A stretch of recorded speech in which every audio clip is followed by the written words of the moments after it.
Salam Kamir, kekaguman ilahi mengarah pada iman dan rahmat. Saudara-saudari, saya mempunyai kerupuk rambak atau kerupuk kulit ini.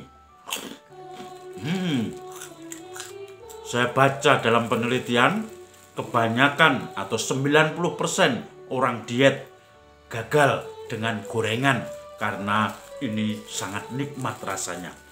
Sebetulnya ini bukan alat peraga saya.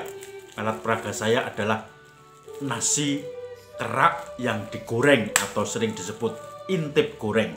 Tapi karena susah dicari di sekarang, maka saya memakai kerupuk ini saja. Saudara-saudari yang terkasih, saya pernah memberkati usaha seorang keluarga yang sederhana. Sebuah keluarga dengan usaha yang baru, yaitu menggoreng intip atau kerak nasi.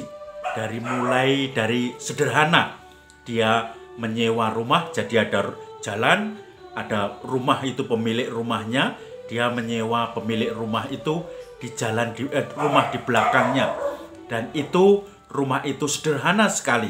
Dia mulai usahanya di situ, dia mohon diberkati.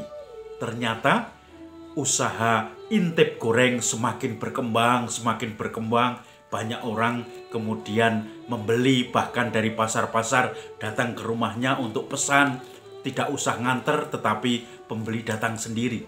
Lama-lama rumah belakang tadi yang sederhana dibeli oleh keluarga itu menjadi pemiliknya.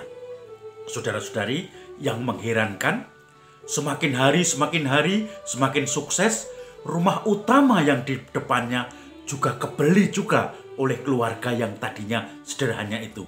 Hanya karena booming intip goreng di pasar-pasar dan orang mencari itu. Tapi orang sudah mulai bicara. Dia pelihara orang yang membantu untuk kaya. Dia punya peliharaan, entah tuyul, entah apa, supaya membuat dia kaya. Hati-hati.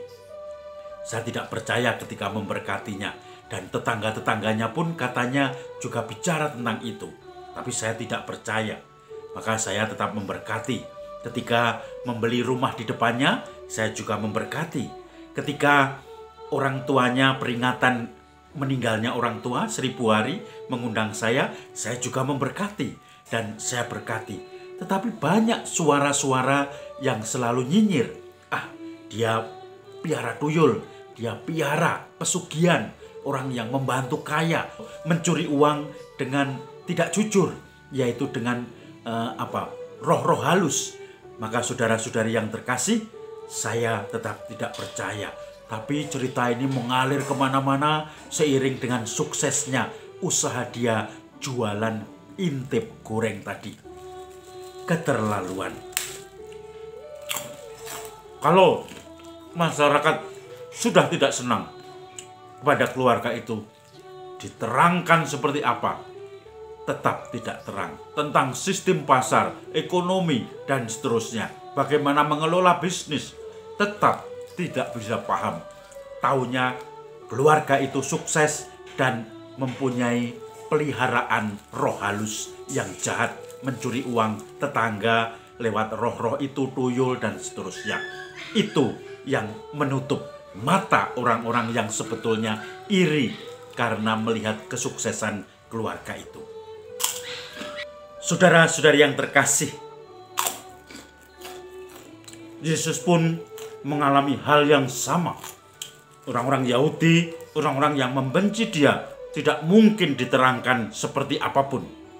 Yesus mengatakan, kalau kamu tidak percaya pada apa yang saya katakan, minimal kamu percaya pada apa yang sudah saya lakukan, apa yang telah saya perbuat dengan mukjizat-mukjizat itu.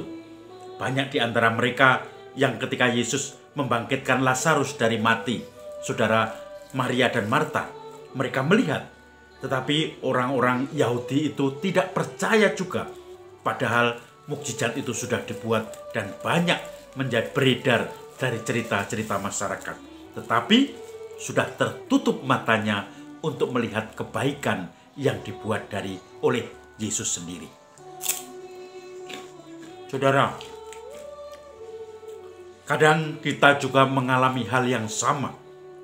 Ketika kita sudah tidak suka pada seseorang, ketika sudah ngecap kelompok tertentu, maka kita pun akan selalu mengatakan di balik hati kita yang paling dalam, orang itu pasti salah, orang itu tidak mungkin benar, orang itu tidak mungkin lebih baik dari kelompok saya, dari diri saya.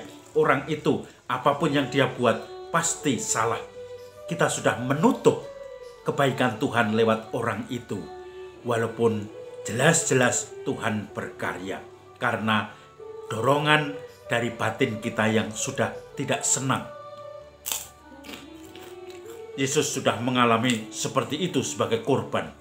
Maka jangan sampai kita juga mengorbankan Yesus lewat orang-orang di sekitar kita dengan menganggap mereka selalu salah, dengan kacamata kita sendiri menilai orang lain, dengan takaran kita sendiri menilai atau menimbang orang lain.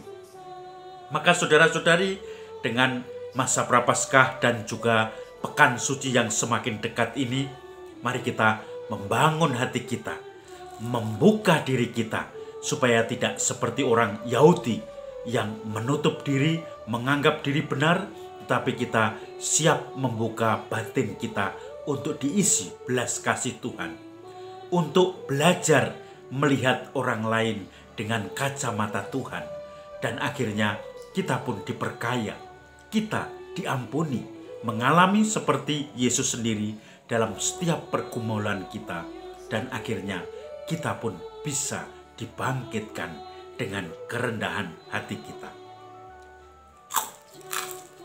Salam Kamil, kekaguman ilahi mengarah pada iman dan rahmat.